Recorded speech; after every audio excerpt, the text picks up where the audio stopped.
World gold council की report ये कह रही है कि ये जो स्थिर कीमतें और नीची कीमतें आपको दिखाई दे रही हैं, ये हमेशा ऐसी नहीं रहने वाली हैं। वो ये कह रहे हैं कि कीमतों में इससे ज़्यादा बड़ी गिरावट सोने और चांदी दोनों में आ सकती है। ये एक short term to mid term view है। इस 2 साल से जो नीचे का पीरियड है, कम का पीरियड है, उसमें ये कुछ हद तक सच हो जाए। पर ये सच है कि अगर डॉलर की बादशाहत हटी तो गोल्ड को रोक पाना मुश्किल होगा। पर लॉन्ग टर्म आउटलुक में अगर वर्ल्ड गोल्ड काउंसिल ये कह रहा है तो वो अकेला पड़ जाएगा। केविन वॉश की कोई भी बात हाल फिलहाल में मैंने जितनी पढ़ी और सुनी है वो बहुत क्लियर नहीं समझ में आई। एक धर्म संकट केविन वॉश के सामने है कि मैं फेड चेयरपर्सन का रोल इंडिपेंडेंटली प्ले करूं या मैं अंकल जी की बात मानूं। ट्रम्प साहब आज अंकल जी हो गए हैं। डोनाल्ड ट्रम्प कोई बयान देते थे तो अचानक से गोल्ड और सिल्वर मार्केट में भी तहलका मच जाता था। क्या अब ऐसा लग रहा है कि अब आदत हो गई है मार्केट को? मैं बार बार ये रिक्वेस्ट करता हूँ कि गोल्ड सिल्वर ट्रेडिंग की चीज़ नहीं है। मेरे हाथ में होना शालिनी तो मैं इसको MCX और COMEX से इसकी ट्रेडिंग बंद करवा दूं। BMO कैपिटल का कहना 30,000, बैंक ऑफ चाइना का कहना 2300-2400 और अनऑफिशियल एक जो डेटा है वो ये कह रहा है कि 5200 टन सोना चाइना के पास हो सकता है। अरे भाई 1000 टन तो आप साल का खरीद रहे हो। मुझे लगता है चाइना का गोल्ड भंडार अच्छा है। चाइना को ये दिखाई दे गया है शालिनी कि ये फ्यूचर की करेंसी है, इसीलिए चाइना बेतहाशा गोल्ड को इकट्ठा करे जा रहा है। अगर वर्ल्ड वॉर 3 होता है तो सबसे काम का एसेट गोल्ड ही रहने वाला है। इसी थॉट से शालिनी चाइना जो है वो अपने पास गोल्ड इकट्ठा कर रहा है। थर्ड वर्ल्ड वॉर की संभावना कितनी बन रही है? 2030 तक हम एक वर्ल्ड वॉर में होंगे। कुछ मुझे लॉन्ग टर्म के लिए कुछ बता पाएंगे? गोल्ड कहाँ तक जाते देख रहे हैं? एक बार इसने $5,000 क्रॉस किया तो फिर ये 6, 7, 8 कहीं भी जा सकता है। सिल्वर का भी फिर बता दें? 6 लाख 8 लाख आपको आता हुआ दिख सकता है इसी साल के आखिर में। इस साल के आखिर में नहीं तो आपको 27 अप्रैल तक, मार्च तक आपको दिखाई दे सकता है। हेलो एवरीवन, बहुत स्वागत है आप सभी का। आप देखना शुरू कर चुके हैं पैसा बोलता है विद एसकेटी यानी कि मैं शालिनी कपूर तिवारी। आज के पॉडकास्ट का टॉपिक जो है वो आपका भी बहुत फेवरेट है, मेरा भी बहुत फेवरेट है। हम बात करने वाले हैं गोल्ड एंड सिल्वर की। अब बड़ी बात यह है कि सोना और चांदी दोनों ऊपर से इतना नीचे आ चुका है कि अब तो लग रहा है कि अभी नहीं तो कभी नहीं, अब तो ले ही लेना चाहिए। लेकिन क्या वाकई ये सही है या इतिहास फिर से खुद को दोहराएगा, ऑल टाइम लो बनाएगा? सारी बातें हम समझेंगे। मेरे साथ इस वक्त हैं इकोनॉमिस्ट शरद कोहली सर। बहुत स्वागत है sir. Thank you so much Shalini. और एसकेटी पैसा बोलता है और आपके जितने भी चैनल्स हैं उनके फॉलोअर्स, व्यूअर्स, सब्सक्राइबर्स को मेरा अभिवादन। धन्यवाद सर। सबसे पहले शुरुआत में इस बात से करने वाली थी, मैं स्टूडियो में आने के पहले ये सोच रही थी कि मैं आपसे पूछूंगी कि सर ये तो ऑल टाइम लो है, तो ऐसे में पहले भी अगर नहीं ख़रीदा या जितना ख़रीदना चाहते हैं उससे और ज़्यादा ख़रीद लें तो कैसा रहे, क्योंकि बड़ा बढ़िया प्राइस मिल रहा है। लेकिन मैं स्टूडियो में अंदर आती हूँ उसके पहले ही मैंने ये पढ़ लिया कि वर्ल्ड गोल्ड काउंसिल की रिपोर्ट ये कह रही है कि ये जो स्थिर कीमतें और नीची कीमतें आपको दिखाई दे रही हैं, ये हमेशा ऐसी नहीं रहने वाली हैं। वो ये कह रहे हैं कि कीमतों में इससे ज़्यादा बड़ी गिरावट सोने और चांदी दोनों में आ सकती है। तो वर्ल्ड गोल्ड काउंसिल की ये रिपोर्ट और उसके ऊपर फिर मुझे चाहिए आपका जवाब। देखिए, वर्ल्ड गोल्ड काउंसिल क्या है, पहले तो ये बहुत संक्षेप में जान लेते हैं। ये दुनिया भर की डेटा गोल्ड से रिलेटेड कलेक्ट करता है और जो माइंस हैं गोल्ड की वो इसकी मेंबर्स हैं। बड़े बड़े गोल्ड के जो मार्केट मेकर्स हैं उनसे संपर्क में रहता है, उसके आधार पर ये प्रेडिक्शन करता है। मुझे लगता है शालिनी कि गोल्ड की प्राइस को प्रेडिक्ट करना सबसे दुनिया का कठिन काम है। क्यों? क्योंकि कोई बैलेंस शीट तो है नहीं, कोई परफॉर्मेंस तो है नहीं, कोई सेल्स तो है नहीं, कोई बॉटम लाइन्स EBITDA नहीं है, कुछ नहीं है। तो आपको क्या करना होता है कि आपको कुछ एक फैक्टर्स हैं जो जैसे आजकल चल रहे हैं, फेड के रेट्स की बात चल रही है, डॉलर इंडेक्स हो गया, बॉन्ड यील्ड्स हो गई, डॉलर की मजबूती हो गई, वगैरह वगैरह, इन चीज़ों पे चलता है।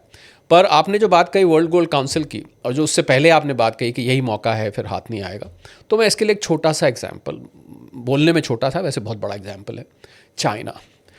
चाइना ने क्या किया, अभी कल ही आंकड़ा निकल के आया कि बेतहाशा गोल्ड खरीदा है। किसी महीने 80 टन, किसी महीने 70 टन, कुल मिला के 1000 टन से भी ज़्यादा चाइना गोल्ड खरीदे जा रहा है। तो मैं अभी आपके पास आने से पहले सुबह सुबह एक चैनल पे था, मुझसे यही सवाल पूछा गया।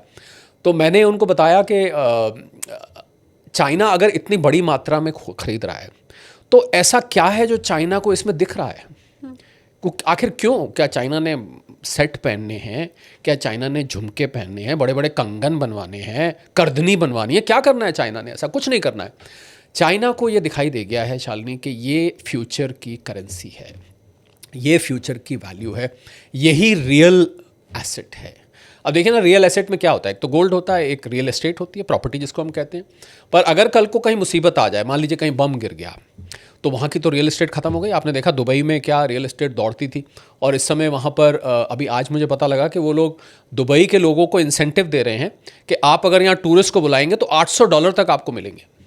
कि आप अगर किसी टूरिस्ट, आज की सुबह की खबर है ये, अच्छा, $800 तक का इंसेंटिव है अगर दुबई का रेजिडेंट यहाँ पर टूरिज्म को बढ़ाता है, यानी कि वहाँ के बारे में बढ़िया बढ़िया बातें बताएगा, उनका पूरा ट्रैवल अरेंज करके देगा, और बाकायदा trying to motivate the travellers. तो बम गिर गया, आपने देखा प्रॉपर्टी की क्या हाल हुई। तो रियल एस्टेट जिसको हम कहते हैं प्रॉपर्टी, अगर वहाँ भी कल को बम गिर जाए या कोई ऐसी घटना घट जाए, बाढ़ आ गई, अर्थक्वेक आ गया, तो वहाँ की प्रॉपर्टी सत्यानाश हो जाती है। पर गोल्ड एक ऐसी चीज़ है कि अगर वहाँ पर कुछ हुआ और आदमी ज़िंदा बच गया, तो आप उसको जेब में डाल के, थैले में डाल के, बैग में डाल के ले जाके एक जगह से दूसरी जगह ले जा सकते हैं, और जहाँ भी आप लेके जाएंगे उसकी वैल्यू रहेगी। तो मुझे लगता है रियल एसेट, ये चाइना, मैं नहीं कह रहा, ये चाइना का मानना है, चाइना को ये पता है कि रियल एसेट सिर्फ गोल्ड है, इसीलिए चाइना बेतहाशा गोल्ड को इकट्ठा करे जा रहा है, और इस कदर इकट्ठा कर रहा है कि उसको अपनी करेंसी युआन को दुनिया की किंग बनाना है, डॉलर को तख्ते पे से उतार के। तो वर्ल्ड गोल्ड काउंसिल की जो रिपोर्ट है, ये जो रिपोर्ट आई है शालिनी, ये एक short term to mid term view है। और आपको याद होगा, आपके पॉडकास्ट में पहले भी आने का मुझे मौका मिला है, तो मैंने 2 से 5 साल का नज़रिया रखा था। तो वर्ल्ड गोल्ड काउंसिल की रिपोर्ट हो सकता है इस 2 साल से जो नीचे का पीरियड है, कम का पीरियड है, उसमें ये कुछ हद तक सच हो जाए, क्योंकि यहाँ से अब वर्ल्ड गोल्ड काउंसिल कैसे कह सकता है ये गिरेगी, उसने किस आधार पे कहा, मैं उसको चैलेंज नहीं करना चाहता। पर ये सच है कि अगर डॉलर की बादशाहत हटी तो गोल्ड को रोक पाना मुश्किल होगा। मैं तो बल्कि दूसरी बात कहता हूँ, हो सकता है यहाँ से आज हम जब बात कर रहे हैं, आपकी इजाज़त हो तो मैं उस पर डेट डाल दूँ। अब आज 28 जुलाई है, क्योंकि आपके यहाँ पॉडकास्ट बहुत सारी लाइन अप रहती हैं तो कई दफ़े बैकलॉग हो जाता है। 28 जुलाई है, आज हम बात कर रहे हैं, लगभग $4040 के आसपास इसकी कीमत है। कल सुबह ये कीमत शालिनी $4100 पार कर गई थी, बल्कि कल सुबह $4150 हो गई थी। फिर एकदम से एक घटना घटी, और ये घटना मुझे लगता है लोगों को जाननी ज़रूरी है कि अचानक एक दिन में क्या हुआ। हम लंबी बात करते हैं पर एक दिन की बात भी कर लेनी चाहिए। मैं 1 मिनट आपको रोकते हुए सर मेरे व्यूवर्स को बता दूं कि हम 2 दिन के बाद ये पॉडकास्ट दिखाने वाले हैं। तो फिर व्यूवर्स तक ये पॉडकास्ट 30 तारीख को पहुंचेगा, तो कोई ये कंप्लेंट ना करे, क्योंकि कमेंट सेक्शन में लोग ये कहते हैं कि पुराना क्यों दिखा रहे हो। एक पॉडकास्ट को एडिट होने में 2 दिन का समय मिनिमम, ये सबसे फास्ट मैं आप तक पहुंचा रही हूँ, लोग 15-15 दिन लेते हैं, तो 2 दिन के भीतर हम आपको दिखा देंगे। 28 को ये रिकॉर्डिंग हो रही है, 30 तक आपको पॉडकास्ट मिल जाएगा। जी फिर तो कोई इतनी दिक्कत की बात ही नहीं है। हालांकि इस 2 दिन की भी बात करनी बहुत ज़रूरी है, और इस 2 दिन में बहुत उथल पुथल वाले दिन है। पहले मैं आपको कल रात और आज के बीच में बताऊं कि एकदम से क्या हुआ जो वर्ल्ड गोल्ड काउंसिल को ये कमेंट करना पड़ा। एक अमेरिका में कंपनी है सिटाडेल सिक्योरिटीज़, ये stock market trading, stock market delivery, stock capital market से रिलेटेड बहुत बड़ा प्लेयर है। 2002 में केविन ग्रिफिन थे, उन्होंने बनाया था, और इस कंपनी को महारत हासिल है। करीब 30 से 35% जो ट्रेडिंग वॉल्यूम्स हैं अमेरिकन स्टॉक मार्केट्स में, वो ये कंट्रोल करते हैं, होलसेल वालों का भी, रिटेल वालों का भी। इस कंपनी ने कल रात को एक कमेंट दे दिया। आपको पता होगा कि 28 और 29 को, यानी आज और कल, आज जब हमारी रात होगी उनकी सुबह होगी, फेड की मीटिंग है, और इस मीटिंग पे पूरी दुनिया की नज़र रहती है। केविन वॉश फेड के आजकल चेयरपर्सन है, डोनाल्ड ट्रंप के आदमी, आप जानते हैं अच्छे से।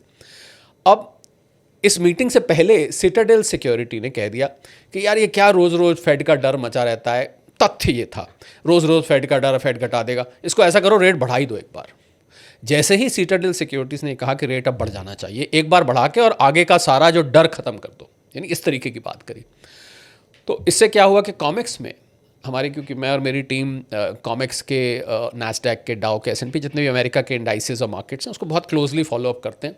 जैसे ही उन्होंने कमेंट किया, कॉमेक्स के जो इसको स्टॉक मार्केट की भाषा में मंदड़िए कहते हैं, ये बॉम्बे स्टॉक एक्सचेंज की भाषा है, बहुत पुरानी, मंदी करने, तेजड़िए होते हैं जो बुल्स होते हैं, मंदड़िए होते हैं जो बेयर्स होते हैं। तो वहाँ के जो बेयर्स थे उन्होंने उठा के भारी शॉर्ट करना शुरू कर दिया गोल्ड में। तो ये $4150 से सीधा $100 उसमें से नॉक ऑफ हो गया, और नॉक ऑफ होते ही एकदम से $4050 के भी नीचे आ गया। तो सिटाडेल सिक्योरिटीज़ के, क्योंकि सिटाडेल सिक्योरिटी बहुत बड़ा प्लेयर है, इसलिए मैंने ये बात कही। अब फेड की मीटिंग है, क्योंकि 2 दिन बाद आपने कहा कि पॉडकास्ट ये 30 तारीख तक जाएगी, तो 30 तारीख की सुबह होते तक फेड की मीटिंग का नतीजा हमारे सामने आ चुका होगा। तो फेड का मोस्ट लाइकली, मेरा ये मानना है कि सिटाडेल सिक्योरिटीज़ की बात फेड नहीं सुनेगा। सिटाडेल सिक्योरिटी तो एक प्राइवेट प्लेयर है, ये फ्लोरिडा प्रोविंस है जहाँ के डोनाल्ड ट्रंप है, वहाँ पर मायामी में इनका ऑफिस है, 2002 में ये कंपनी बनी थी। और ऐसा लग रहा है कि रेट्स में कोई चेंज नहीं किया जाएगा। पर फेड की जब मीटिंग होती है शालिनी, तो उसमें ज़्यादा ये देखा जाता है कि आगे की आउटलुक कैसी है, यानी कि कमेंट्री जिसको हम कहते हैं, लोग वो सुनना चाहते हैं कि ये आगे सितंबर की मीटिंग के बारे में क्या कहते हैं। क्यों ऐसा होता है? क्योंकि कॉमेक्स में जब आप कॉन्ट्रैक्ट लेते हैं, कमोडिटी मार्केट जो है न्यूयॉर्क की, उसमें हम कॉन्ट्रैक्ट आगे का खरीदते हैं। यानी कि मुझे आज अगर गोल्ड खरीदना है पेपर कॉन्ट्रैक्ट, तो मैं क्या करूंगा, अगस्त या सितंबर, अक्टूबर, नवंबर का लूँगा। आप 3, 4, 5, 6 में, तो इसलिए वो लोग आगे की आउटलुक पे ज़्यादा ध्यान देते हैं। तो आगे की आउटलुक की कमेंट्री जो होगी केविन वॉश की, उसके आधार पर आपको थर्सडे को एकदम से, वेडनेसडे रात को 2 दिन बहुत उथल पुथल मचने वाले हैं गोल्ड और सिल्वर की मार्केट में। और मुझे लग रहा है कि ये उथल पुथल से लोग कुछ पैनिक कर सकते हैं। पर जो लॉन्ग टर्म आउटलुक है, अब गोल्ड में लॉन्ग टर्म आपको पता है मैंने थोड़ा छोटा कर रखा है, वैसे लॉन्ग टर्म में 5 से 10 साल बोलता हूँ, पर यहाँ पे मैंने 2 से 5 साल का रखा है। तो ये वर्ल्ड गोल्ड काउंसिल की जो रिपोर्ट है अपनी जगह ठीक हो सकती है। हो सकता है यहाँ से $4,000, मैं डॉलर में बात कर रहा हूँ, भारतीय रुपयों में 1,40,000 से नीचे हो सकता है, 1,30,000, 1,25,000 शायद देखने को मिल जाए, शायद मिल जाए, शायद को मैं इन्वर्टेड कॉमर्स में डालना चाहूँगा।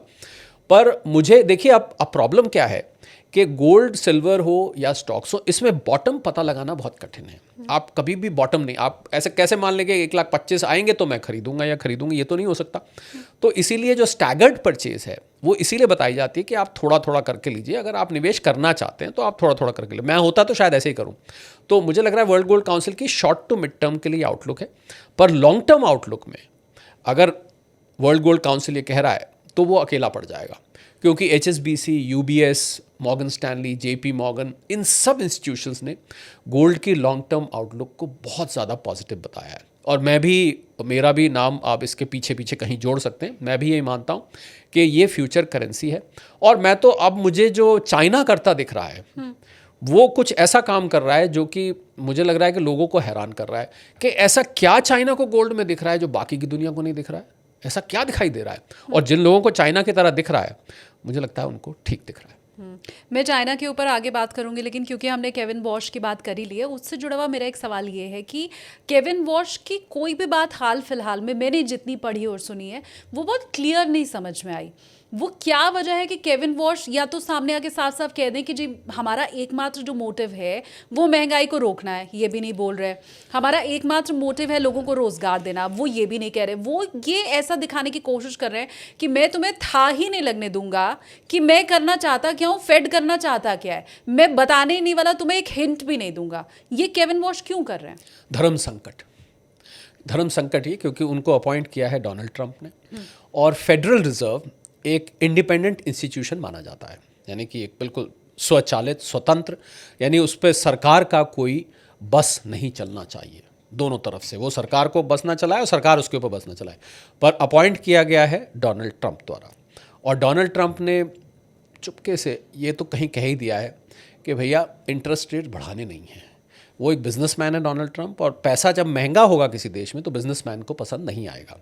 तो वो कंफ्यूजिंग इसलिए होता है कि वो बैक ऑफ द माइंड तो उनके ये रहता है कि भाई वो अंकल हैं, हाँ वो अंकल मारेंगे बाद में, वो तो सुना देंगे, वो तो 1 मिनट में सुना देते हैं। हाँ। और आगे उनको फेड चेयरपर्सन का रोल प्ले करना है, तो इसलिए वो कुछ गोल गोल बातें करते हैं जो आप कह रहे हैं, कंफ्यूज कर देते हैं।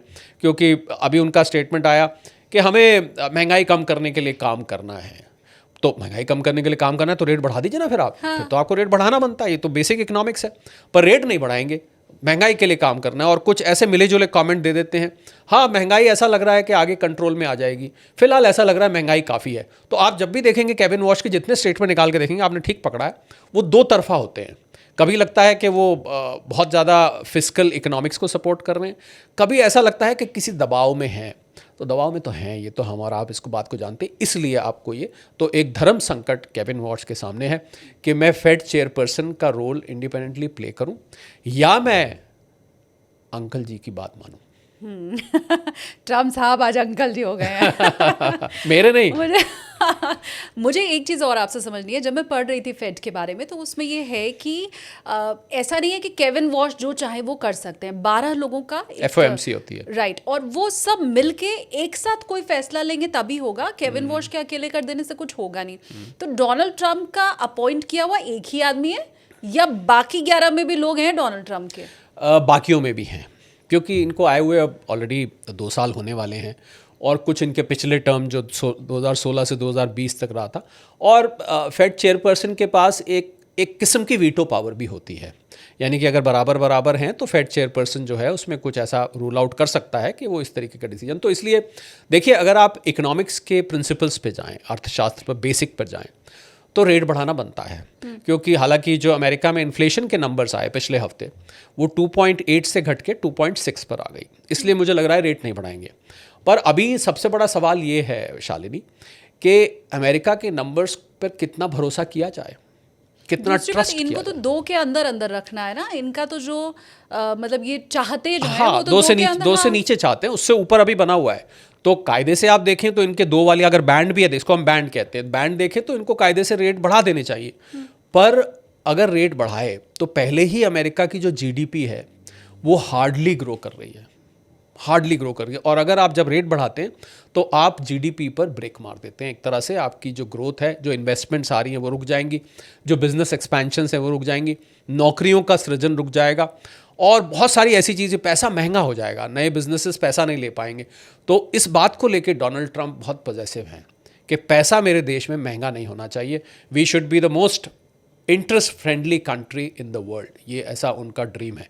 तो इसलिए मुझे लग रहा है कि केविन वॉश रेट तो नहीं बढ़ाएंगे। हालांकि कुछ लोग ये मान रहे हैं, सिटाडेल सिक्योरिटीज़ ने तो सीधा बोल दिया कि भाई आप रेट बढ़ाइए, और रेट बढ़ेगा, उन्होंने तभी तो ये गिरावट आई। पर मुझे ऐसा लगता है कि रेट बढ़ेंगे नहीं।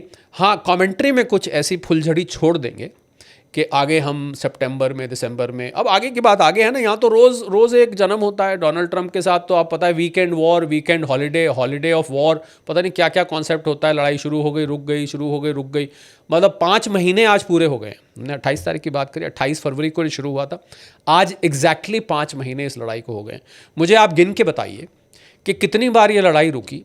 3-4 चीज़ें मैं पूछना चाहूँगा, और लोग भी, मैं उम्मीद करूँगा आपके फॉलोअर्स कमेंट करके बताएं, कितनी बार डोनाल्ड ट्रंप ने धमकियाँ दी, कितनी बार उन्होंने ये कहा कि हम बातचीत करना चाहते हैं, कितनी बार ये कहा कि वो बातचीत करना चाहते हैं, कितनी बार उन्होंने कहा कि अब मैं बहुत मारूंगा तुमको, बहुत पिटाई करूंगा, आपकी बात, तुम्हारी सिविलाइजेशन ख़त्म कर दूंगा, तबाह कर दूंगा, मेरे पास बहुत वेपन्स पड़े। कितनी बार ये बातें हो चुकी। तो बार बार जब एक ही चीज़ होती जा रही है, आई थिंक ये, इसको मैं वॉर फटीक कहता हूँ।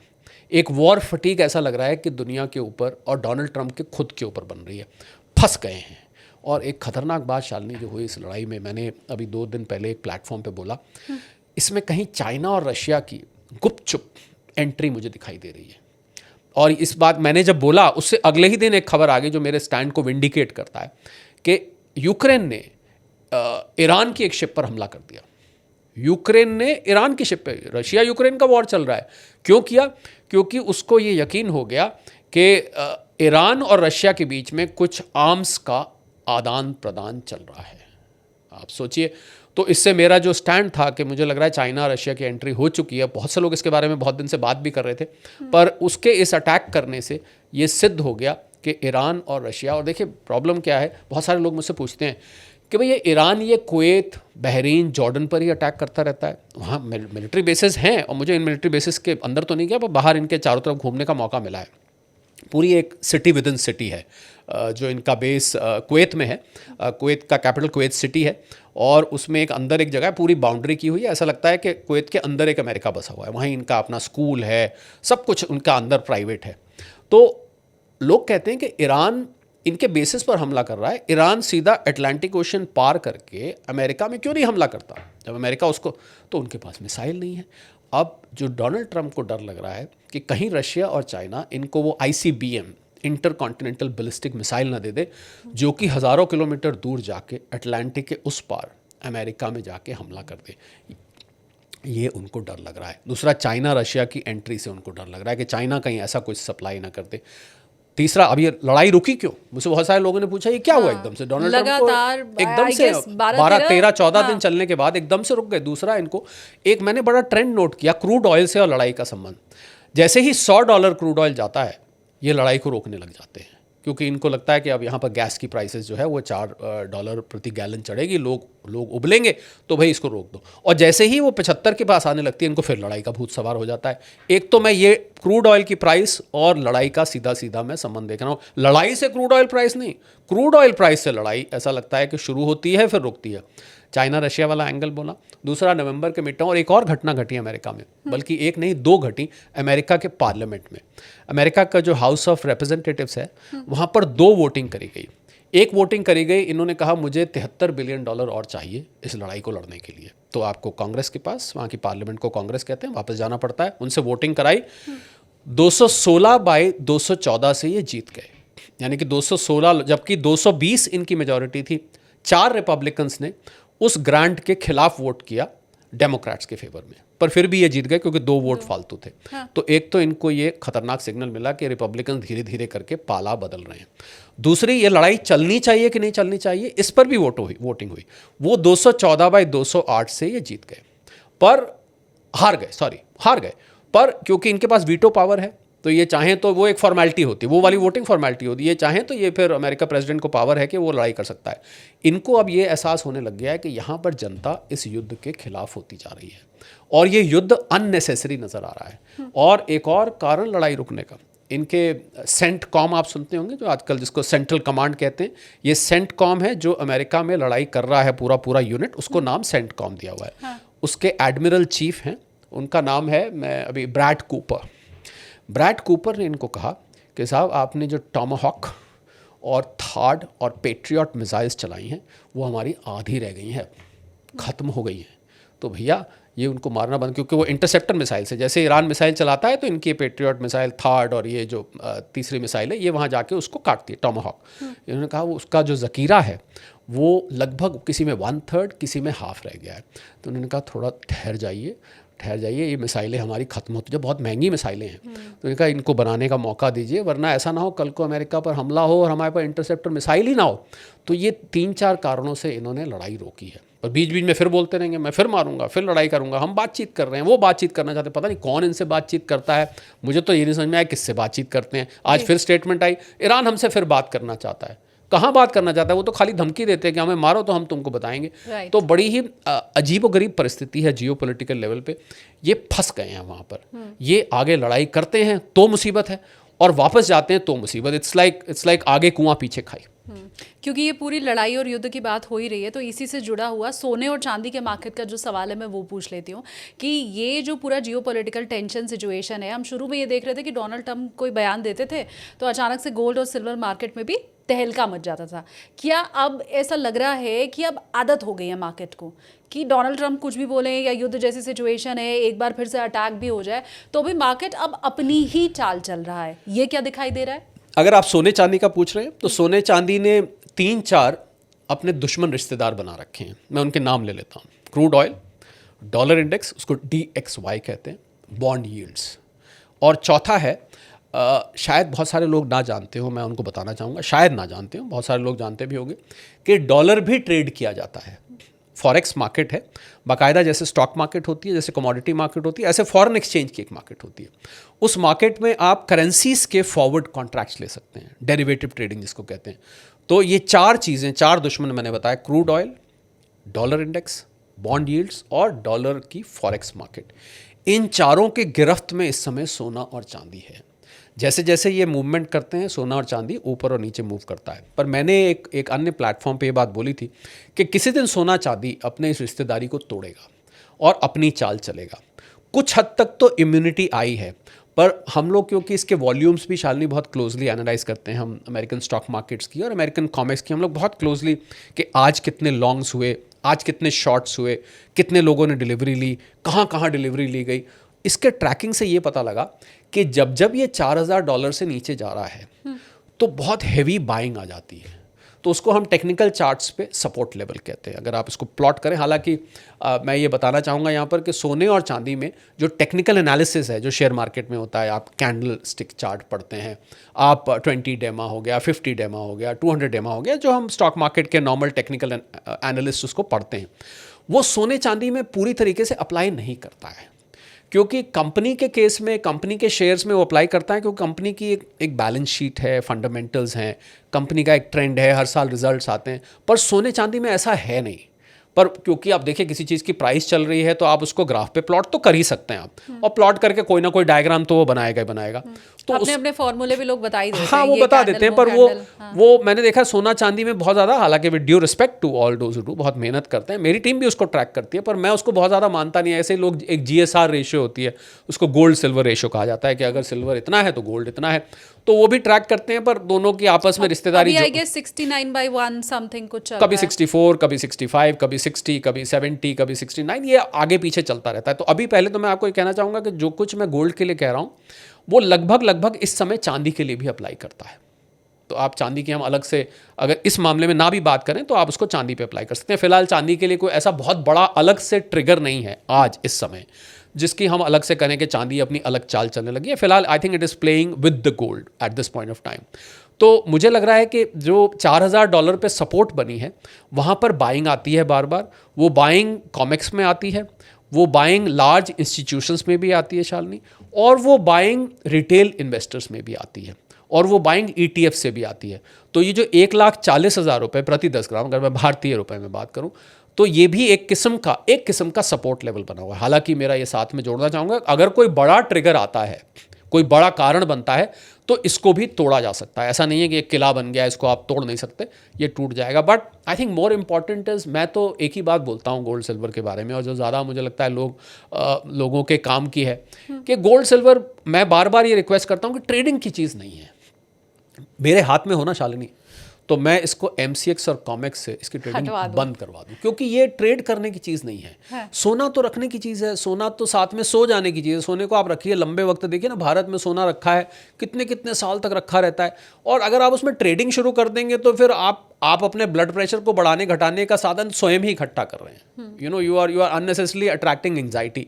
पर क्योंकि ट्रेड होता है, मेरे कहने से रुकने वाला तो है नहीं, तो मेरे हाथ में हो तो मैं करूँगा, इसमें बंद कर दूँगा। But I think short term में बहुत वॉलेटाइल रहेगा, बट लॉन्ग टर्म आउटलुक बहुत अच्छी है। मैंने एक बड़ी स्टेटमेंट दी कि अगर विश्व युद्ध होता है कल को और World War III होता है, जिसके कि आसार पूरे नज़र आ रहे हैं। आप देखिए ना, रशिया यूक्रेन का युद्ध कितना घमासान हो चुका है। अब तो हमले यूक्रेन भी बढ़ के यहाँ पर कर रहा है। और जब राष्ट्रपति ट्रंप ने कहा कि रशिया मदद कर रहा है, उनको थ्रेटन किया कि तुम इनकी मदद मत करो, तो वो ये भूल गए कि यूक्रेन जैसा मच्छर देश रशिया के सामने कैसे टिका हुआ है, क्योंकि नेटो उसको आज तक हथियार देता है, उसको पैसा। और नेटो में 90% शेयर किसका है फंडिंग में? अमेरिका का है। तो जब अमेरिका रशिया के खिलाफ यूक्रेन को फंडिंग कर रहा है तो कोई बात नहीं, पर अगर रशिया ने ईरान को फंडिंग कर दिया तो उनको इस बात से एतराज़ हो रहा है। तो अगर World War III होता है, मैं बड़ी स्टेटमेंट देने जा रहा हूँ, और आई थिंक इसको नोट करें सब लोग, अगर World War III होता है तो सबसे काम का एसेट गोल्ड ही रहने वाला है। जिसके पास गोल्ड होगा वो बादशाह होगा। अगर आप सोच रहे हैं आपका बैंक बैलेंस है, आपके पास म्यूचुअल फंड्स हैं, आपके पास शेयर्स हैं, आपके पास प्रॉपर्टी है, उसको भूल जाना अच्छा होगा। गोल्ड थैली में भर के, और वो पहले होता था ना, वो अशर्फियाँ भर के एक से दूसरे देश जाया करते थे, वही जिसके हाथ में गोल्ड होगा, that person will be the king. इसी थॉट से शालिनी, चाइना जो है वो अपने पास गोल्ड इकट्ठा कर रहा है। मैं चाइना ने कितना गोल्ड इकट्ठा कर लिया है वो डेटा भी अपने व्यूवर्स को दूंगी, लेकिन क्योंकि आपने ये बड़ी बात बोल दी है तो मुझे इसके साथ अब आप संभावना भी बताइए कि थर्ड वर्ल्ड वॉर की संभावना कितनी बन रही है? अरे संभावना, रशिया यूक्रेन लड़ रहे हैं, अभी रशिया और रोमानिया में टेंशन हो गई, चाइना और फिलीपींस में आपने देखा होगा, चाइना उनकी फिलीपींस की बोट के साथ पंगा लेता रहता है, चाइना ताइवान का तो बहुत दिन से चल रहा है, चाइना और जापान का चलता रहता है, अफगानिस्तान पाकिस्तान बीच में उलझते रहते हैं। तो आप ईरान, इजराइल, ईरान, और अब येमेन और सऊदी अरेबिया में शुरू हो गया वहाँ हूथियों का।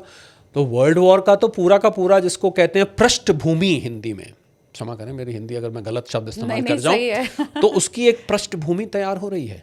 ये वर्ल्ड वॉर नहीं तो और क्या है। मुझे लगता है कि 2030 और 2032, ये कोई ज्योतिष आधार नहीं है शालिनी, मेरे को ज्योतिष बिल्कुल नहीं आती है, ना मुझे कोई ग्रह पढ़ने आते हैं, पर मेरी जियोपॉलिटिकल और इकोनॉमिक एनालिसिस कहती है कि 2030 तक हम एक वर्ल्ड वॉर में होंगे।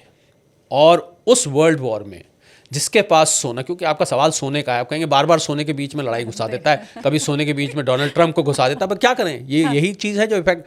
तो मुझे लगता है कि जैसे ही वर्ल्ड वॉर 3 छिड़ेगा तो गोल्ड जितना जिसके पास होगा वो उतना ही अमीर माना जाएगा, बाकी सब कुछ आपको छोड़ना पड़ सकता है।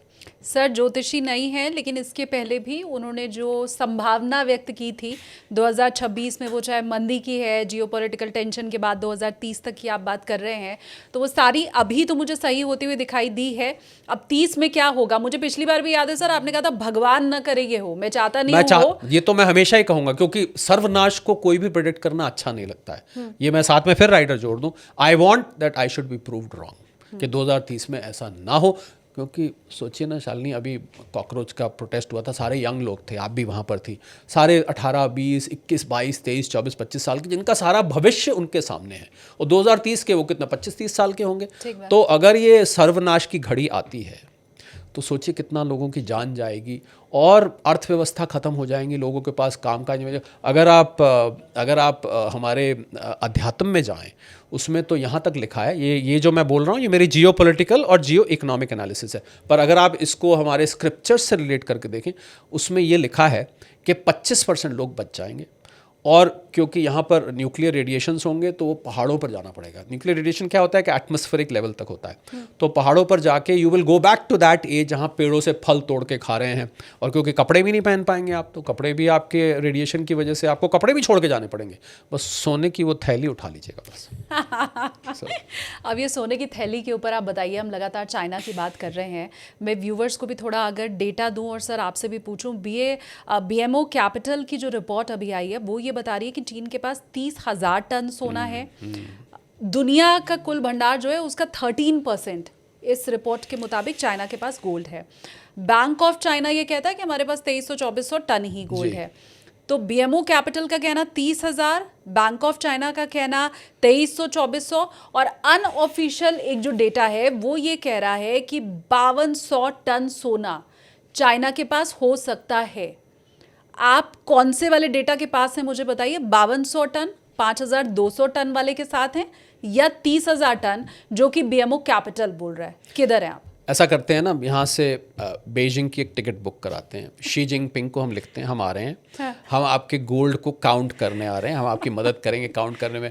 एक ये भी रिपोर्ट आई है कि 30,000 टन इनके पास ऑफशोर होल्डिंग है, यानी कि इन्होंने अपने यहाँ नहीं रखा हुआ है, क्योंकि चाइना में कभी कभी म्यूटनी का डर होता है, तियाननमेन स्क्वायर सबको पता है, तो इस वजह से इन्होंने उसको बाहर कहीं रखा हुआ है। कहाँ रखा हुआ है गॉड नोज। अगर 30,000 टन है तो भारत कौन सा कम है, भारत के पास भी तो 30,000 टन है, फ़र्क ये है वो घरों में रखा हुआ है, इन्होंने कहीं रखा हुआ है। चाइना की गोल्ड कलेक्शन बहुत बड़ी मिस्ट्री है, ये तीनों ही नंबर्स ठीक भी हो सकते हैं, तीनों ही नंबर्स गलत हो सकते हैं। तीनों ही नंबर मतलब 5,200 टन वाला नंबर भी ठीक हो सकता है, 30,000 टन का ऑफशोर होल्डिंग भी, ये ऑफशोर होल्डिंग है जो BMO कैपिटल की ऑफशोर होल्डिंग है, ये भी ठीक हो सकता है। और जो 2300-2400 टन वो बेचारा बताता है कि हमारे पास तो भाई इतना ही गोल्ड है, अरे भाई 1000 टन तो आप साल का खरीद रहे हो, तो 2300-2400 टन कहाँ है। मुझे लगता है चाइना का गोल्ड भंडार अच्छा है। चाइना के साथ दिक्कत ये है ना कि कोई हमारे यहाँ से मीडिया को नहीं जाने देता, वो तो मीडिया जाए वहाँ पूछताछ करे, देखे जाके भंडार दिखाए, वो कुछ it's a very opaque society, कुछ सच क्या है झूठ क्या है कुछ नहीं। वो लेके भी मीडिया को जाते हैं तो अपने साथ ही लेके जाएंगे, जहां जहां लेके जाएंगे बस उधर ही आपको देखना है और फिर वापस आ जाना जो दिखाना चाहेंगे वही देख सकते हैं। तो चाइना के बारे में कुछ, पर एक बात पक्की है कि चाइना को गोल्ड में कुछ ऐसा दिखाई दे रहा है जो कि बाकी की दुनिया को शायद नहीं दिखाई दे रहा है, और ये बहुत बड़ी बात है, ये छोटी बात नहीं है। बिकॉज शी जिनपिंग ने डोनाल्ड ट्रंप को मीटिंग में ये क्यों कहा कि हम युआन को गोल्ड स्टैंडर्ड बेस्ड करना चाहते हैं, ये पिछले साल की मीटिंग की बात कर रहा हूँ, ये क्यों कहा, ऐसा क्या उनके दिमाग में आया कि उन्होंने कहा मैं युआन को चाहता हूँ कि गोल्ड पे बेस्ड हो। उन्होंने ये तक कहा, हालांकि इस बात की पुष्टि नहीं है, ये तक कहा कि जैसे 1971 से पहले, रिचर्ड निक्सन से पहले जो गोल्ड स्टैंडर्ड हुआ करता था, हम चाहते हैं कि युआन उसी स्टैंडर्ड पे चले। ये सारी बातचीत का तथ्य था। तो आई थिंक, और चाइना को पता है अगर खाली युआन को हम चलाएंगे तो आगे लड़ाई होती है, तो खाली करेंसी की तो कोई वैल्यू होगी नहीं। हाँ। खाली पैसे आपके पास नोट रखने से कोई फायदा नहीं है, क्योंकि वो कहीं चलेंगे ही नहीं। उनको ये मालूम है कि अगर गोल्ड बैक्ड होगा तो वो चलेगा। तो I am personally very bullish on gold as much as China is. अब मैं ये भी समझना चाहती हूँ कि चाइना तो जितना गोल्ड खरीद रहा है उतना खरीद ही रहा है, उसको कोई रोक सकता है नहीं। क्या वजह है कि उसने पेपर गोल्ड ट्रेडिंग बंद की है? अगर आप बैंक ऑफ चाइना हैं, आप जितना खरीदना चाहें आप ले ही सकते हैं। मैं अगर वहाँ का की आम जनता हूँ तो मैं भी अगर फिजिकल गोल्ड खरीदना चाहूँ तो मुझे भी कोई नहीं रोक रहा है। अब एक अलग से जो पेपर गोल्ड ट्रेडिंग चल रही थी, फिर उसके ऊपर रोक लगाने की क्या वजह रही? चाइना में न्यूज़ आई थी शालिनी कि बहुत सारी वहाँ पर सट्टेबाज चाइना के उस पेपर ट्रेडिंग में आ गए थे, और जब से ये प्राइस फ्लक्चुएट हुआ, $5600 से घट के 5000 आई, 5000 से घट के 4500 आई, 4000 आई, तो ऐसे समाचार है। हालांकि ये दिक्कत यही ना कि वहाँ से जो समाचार आते हैं उनको सत्यापित करना, उनको वेरीफाई करना बहुत मुश्किल होता है। ऐसी खबर आई कि बहुत सारी फैमिलीज़ ने अपनी फॉर्च्यून गंवा दी इस ट्रेडिंग में, और कहते हैं कि लोग सड़क पे आ गए बहुत सारे, क्योंकि उन्होंने इस कदर सट्टा खेला उस पर। तो paper trading is contract trading, paper trading is जो आप कमोडिटी मार्केट में ट्रेडिंग करते हैं। तो चाइना ने इस चीज़, चाइना की गवर्नमेंट के पास, किसी के पास ये खबर पहुंची कि गोल्ड की वजह से बहुत सारे परिवार बर्बाद हो गए, और लोगों को ऐसा भी समाचार आया कि लोगों को एडिक्शन हो गई, उनको सुबह शाम गोल्ड को खरीद, गोल्ड को बेच, और जब प्राइस फ्लक्चुएट हुई तो वहाँ लोग बर्बाद होने शुरू हो गए, लोगों को फाइनेंशियली। और क्योंकि वहाँ कम्युनिस्ट गवर्नमेंट है, तो कम्युनिस्ट गवर्नमेंट का एक कमिटमेंट होता है, अगर किसी व्यक्ति का दिवालिया निकल जाता है तो जनरली सरकार उसको रेस्क्यू कर लेती है, सरकार उसको कुछ ना कुछ मदद करके। तो बहुत सारी एप्लीकेशंस चाइनीज़ गवर्नमेंट के पास लगी, और जब कारण देखा गया तो गोल्ड ट्रेडिंग में ये लोग बर्बाद हो गए। तब उन्होंने 24 जुलाई से, जो अभी बीता है, इन्होंने गोल्ड पेपर ट्रेडिंग को बंद कर दिया। लेकिन ट्रेडिंग में तो लोग कंगाल होते ही हैं, दिवालिया होते ही हैं, आज से नहीं ज़माने से ये चला आ रहा है। और ट्रेडिंग की लत भी लगती है, जो आपने बोला कि वहाँ के जो लोग थे आदी हो गए थे, तो ट्रेडिंग एक लत है, ये ट्रेडर को भी मेरे ख्याल से पता होता है, लेकिन वो उससे बाहर निकल नहीं पाता। तो ये जो बाकी मुल्क हैं वहाँ तो कभी हमने ट्रेडिंग को लेकर इस तरह का कोई कड़ा और कठोर नियम आया हो वो देखा नहीं हमने। वो इसलिए था, ये फ़र्क ये था शालिनी, जो आपका सवाल है कि बाकी मुल्कों ने ऐसा क्यों नहीं किया, चाइना ने ऐसे क्यों किया, बर्बाद तो बाकी जगह भी लोग होते होंगे। क्योंकि चाइना गोल्ड को लेके बहुत पॉजेसिव है, वो नहीं चाहता था कि गोल्ड की वजह से gold becomes a reason for people becoming insolvent, कि सोना कारण बन गया किसी के दिवालिया निकलने का, सोना कारण बन गया किसी के सड़क पर आ जाने का। बाकी कारण हो तो चलेगा, बाकी कारण पर सोना, क्योंकि उनके दिल के बहुत करीब है। और जिस तरीके से फिजिकल गोल्ड चाइनीज़ गवर्नमेंट इकट्ठा कर रही है, वो नहीं चाहते थे कि गोल्ड में इस प्रकार का काम होने लग जाए। वो गोल्ड को एक फ्यूचरिस्टिक करेंसी की तरह देख रहे हैं। तो अगर सोचिए, आप किसी चीज़ को फ्यूचरिस्टिक करेंसी देख रहे हैं और आज वही चीज़ किसी की बर्बादी का कारण बन जाए, तो आपको अच्छा नहीं लगेगा ये बात को। तो उन्होंने पेपर ट्रेडिंग पे बैन लगा दिया। पर इसी के साथ ये भी खबर आई है शालिनी कि हांगकांग में, because Hong Kong is China's international city, आपको पता होगा हांगकांग डॉलर चलता है, चाइना में युआन चलता है। हांगकांग में ये एक गोल्ड ट्रेडिंग सेंटर बना रहे हैं, और ऐसा लग रहा है कि ये LBM है, लंदन जो बिलियन मार्केट है, उसको और कॉमेक्स को अब चैलेंज करने वाले हैं। ये हांगकांग को बहुत बड़ा एशिया का एक गोल्ड ट्रेडिंग हब बना देंगे। तो चाइना से निकाल के इसको, यानी हालांकि हांगकांग भी चाइना ही है, पर उसको, क्योंकि हांगकांग एडमिनिस्ट्रेड बाय चाइना है, तो ये हांगकांग में एक ट्रेडिंग हब बनाने जा रहे हैं। तो इनकी कोशिश है, और हैरान मत होइएगा अगर आपको आने वाले समय में गोल्ड के इंटरनेशनली 2 रेट्स देखने को मिले, यानी कि एक रेट जो कॉमेक्स से चल रहा है और एक जो हांगकांग से चल रहा है, यानी कि आपको दोनों रेट्स में फ़र्क दिखाई दे सकता है। तो इन्होंने मेनलैंड चाइना में उसको रोक दिया है, but Hong Kong they will start, because Hong Kong में बहुत सारे इंटरनेशनल प्लेयर्स हैं, और हांगकांग में एक जगह है सेंट्रल, तो वहाँ पर ये एक पूरी जगह लेकर और वहाँ पर पूरा सेंटर IT सिस्टम सेटअप किया जा रहा है, और आने वाले 1-2 साल में आपको हांगकांग बहुत बड़ा गोल्ड का ट्रेडिंग हब बन सकता है। अभी हाल फिलहाल में हमने देखा कि अमेरिका ने यूरोप, चाइना सबको एक बार फिर से धमकियां देनी शुरू की, जो कि ऑब्वियसली टेरिफ रिलेटेड थी। तो क्या ये मामला टेरिफ वाला एक बार फिर से उलझता हुआ दिखाई दे रहा है? उलझ ही चुका है, क्योंकि जब से सुप्रीम कोर्ट ने इनके टैरिफ्स को उठा के खिड़की से बाहर फेंक दिया, तो उन्होंने section 122 US trade representation act जो 1974 है, US ट्रेड एक्ट है, उसका इन्होंने 122 का 24 जुलाई से 150 दिन आप पीछे कर दीजिए, वहाँ से इन्होंने टैरिफ लगाए। वो 24 जुलाई को एक्सपायर हो गए, और वो 10% टैरिफ्स थे, आपको पता ही होगा। तो एक तो MFN टैरिफ्स होते हैं, दो तरीके के टैरिफ्स होते हैं जो लोग समझना चाहते हैं। एक MFN most favoured nation tariffs होते हैं जो WTO के अंतर्गत, वो अमेरिका में 10% टैरिफ, वो बेस टैरिफ है, मतलब वो तो टैरिफ है ही है सबके ऊपर। उसके ऊपर इन्होंने सेक्शन 122 के अंतर्गत जब इनके टैरिफ को बाहर फेंका गया तो इनकी ईगो हर्ट हुई कि मेरा तो सारा प्लान ही चला गया। तो इन्होंने सेक्शन 122 में डेढ़ के, फिलहाल तो ये लगा दो 150 दिन। अब 150 दिन जब पूरे हो जाते हैं तो इनको वापस कांग्रेस के पास जाना पड़ता है उसको अप्रूव कराने के लिए। इनको लगा यार वापस कांग्रेस के पास जाएंगे, कांग्रेस वाले मानेंगे नहीं मानेंगे, तो इन्होंने क्या किया, सेक्शन 301 निकाल लिया US ट्रेड एक्ट का।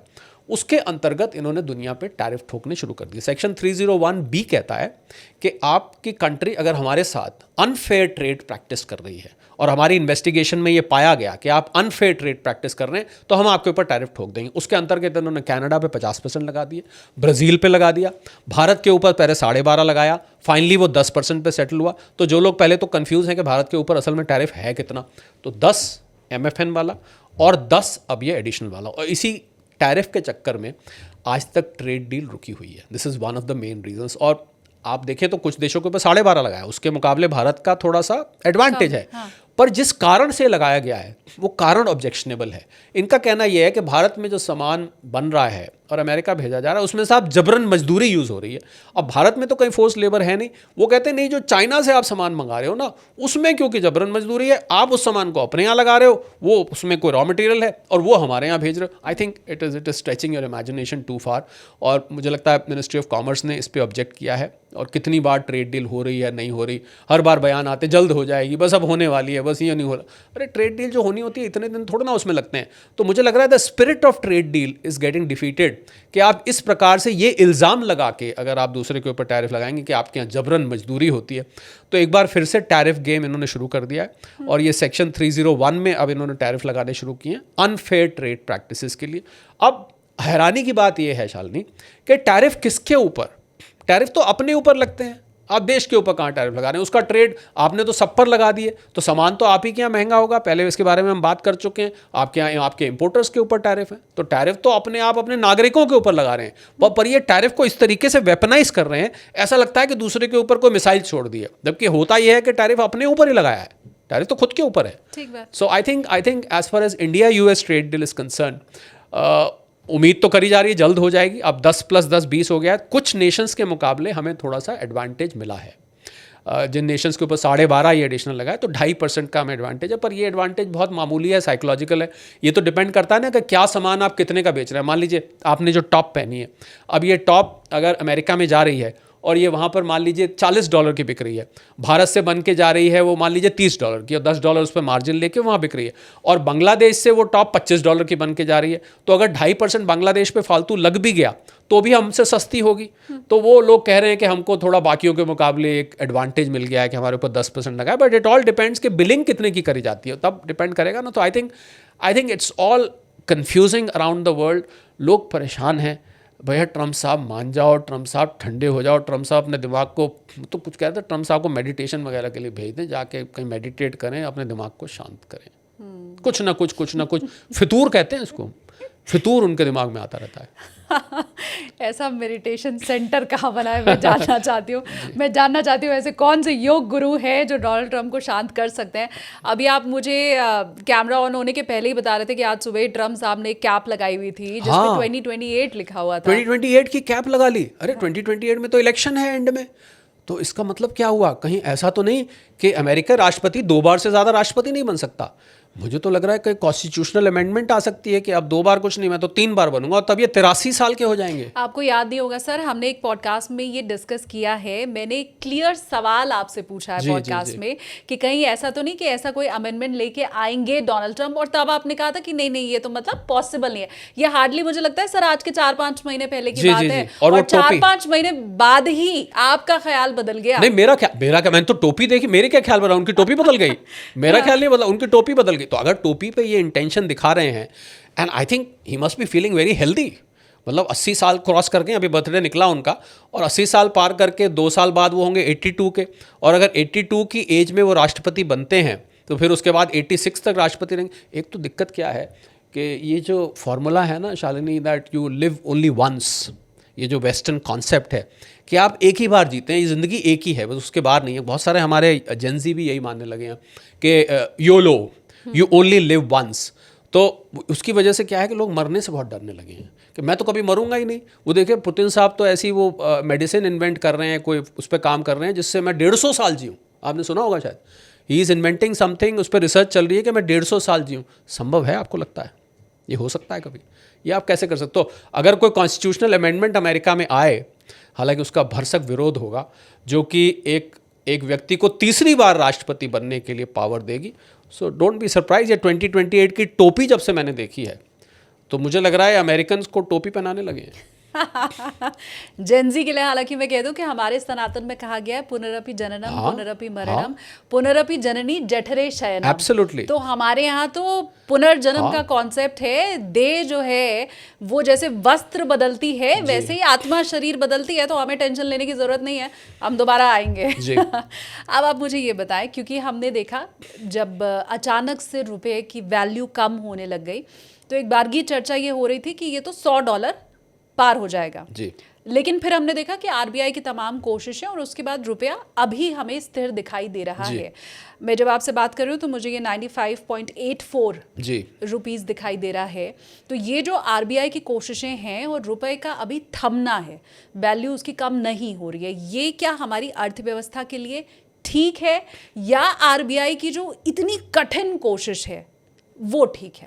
देखिए, क्रूड ऑयल की कीमतों और आरबीआई के बीच में एक लड़ाई है ये। और क्रूड ऑयल की कीमतें अगर बढ़ेंगी, अभी देखा आपने $100 पार करी, अब गिर के थोड़ी 90 से नीचे आई है, तो उसकी वजह से रुपया कहीं टिक नहीं पा रहा है। जब आरबीआई ने पीछे बॉन्ड्स निकाले, एफसीएनआर डिपॉजिट्स पे इंटरेस्ट रेट्स बढ़ाए, उसकी वजह से बहुत पैसा आया है। बहुत सारे एनआरआईज ने भारत में अब डिपॉजिट किया है, बिकॉज बहुत अट्रैक्टिव 7%, 8% के आसपास आपको रिटर्न मिल रहा है, which in these countries is unimaginable. I mean, आपको 8% ब्याज उन लोगों के पैसे पहले ही बहुत कम हुआ करता था, उससे पैसा आया है।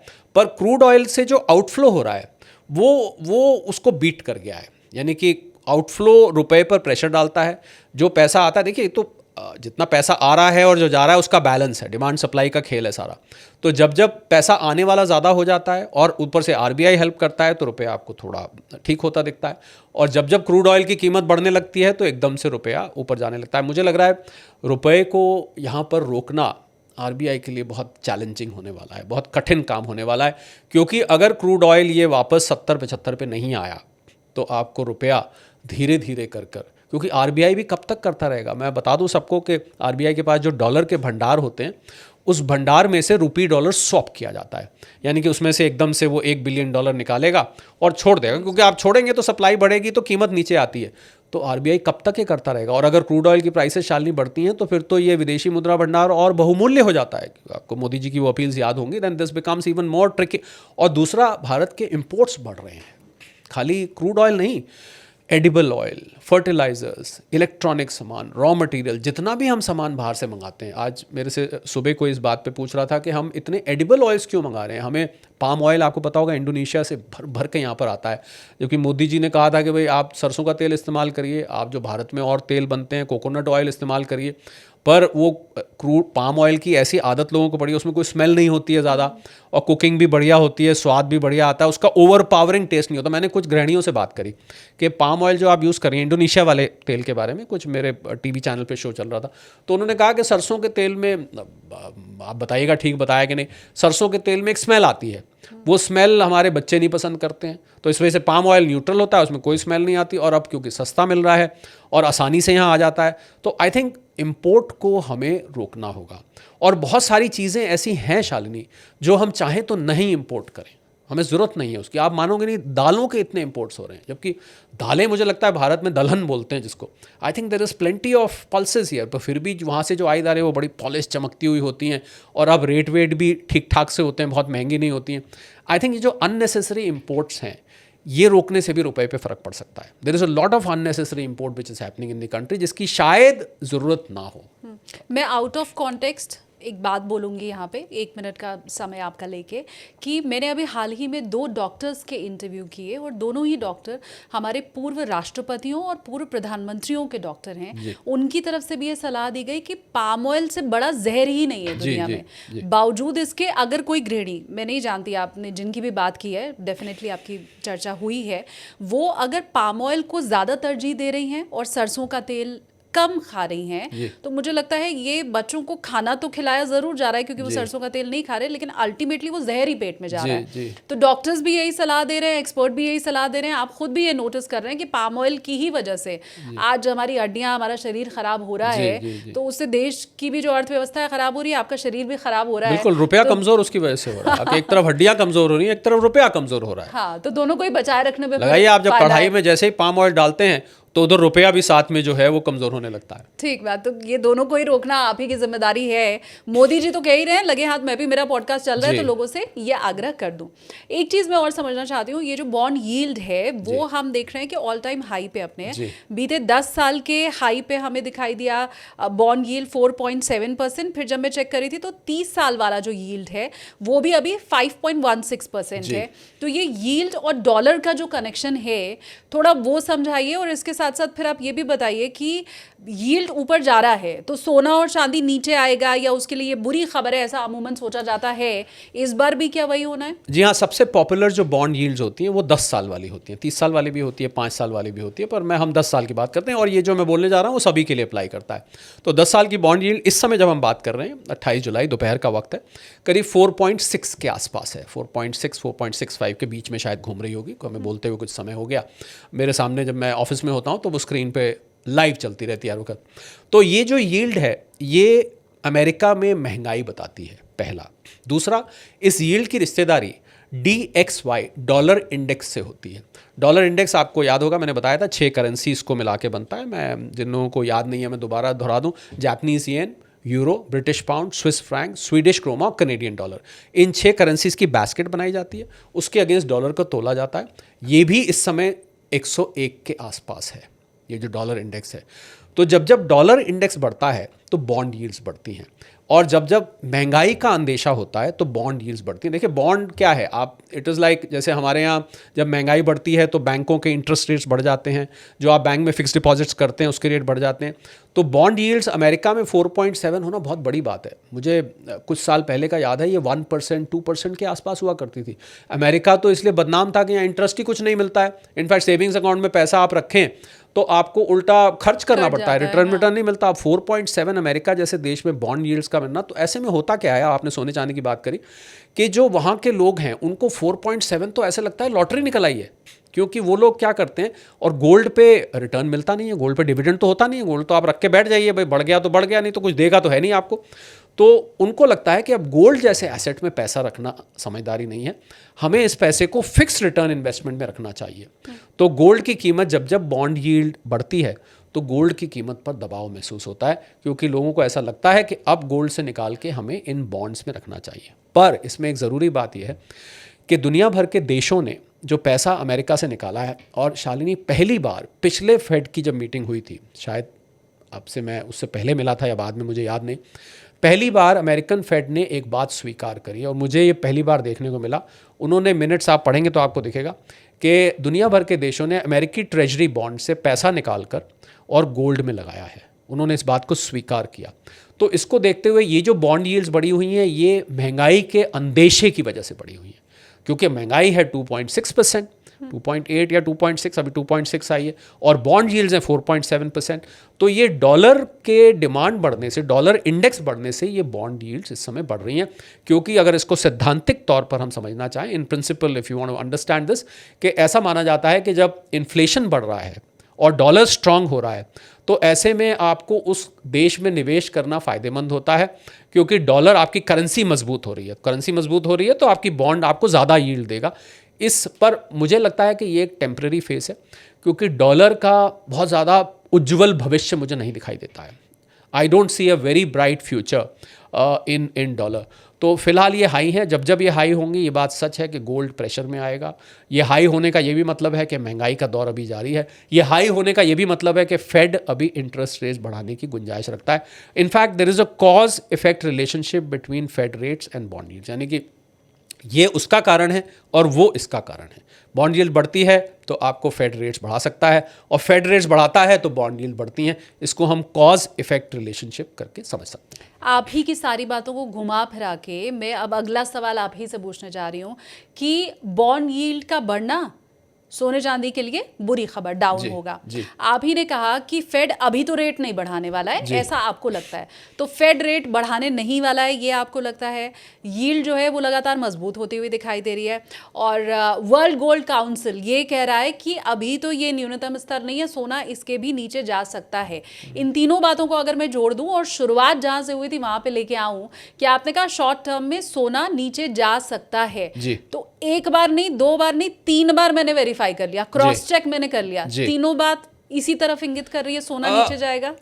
इंगित तो कर रही हैं, इशारा तो कर रही हैं, पर फिर भी जाएगा या नहीं जाएगा, क्योंकि इस समय शालिनी, और मैं आपकी अपनी जो बात कही उसको प्रूव कर सकता हूं, अगर 4.7 बॉन्ड यील्ड इस समय है तो सोने को कायदे से $3600-3700 होना चाहिए था।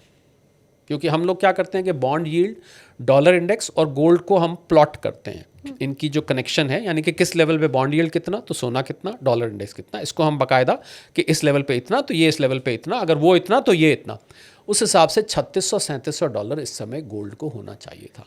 पर गोल्ड अभी भी $4000 से ऊपर खड़ा है। ये इस बात का सबूत है कि गोल्ड अपने इन दुश्मन रिश्तेदारों से रिश्ता तोड़ने के लिए बेकरार है।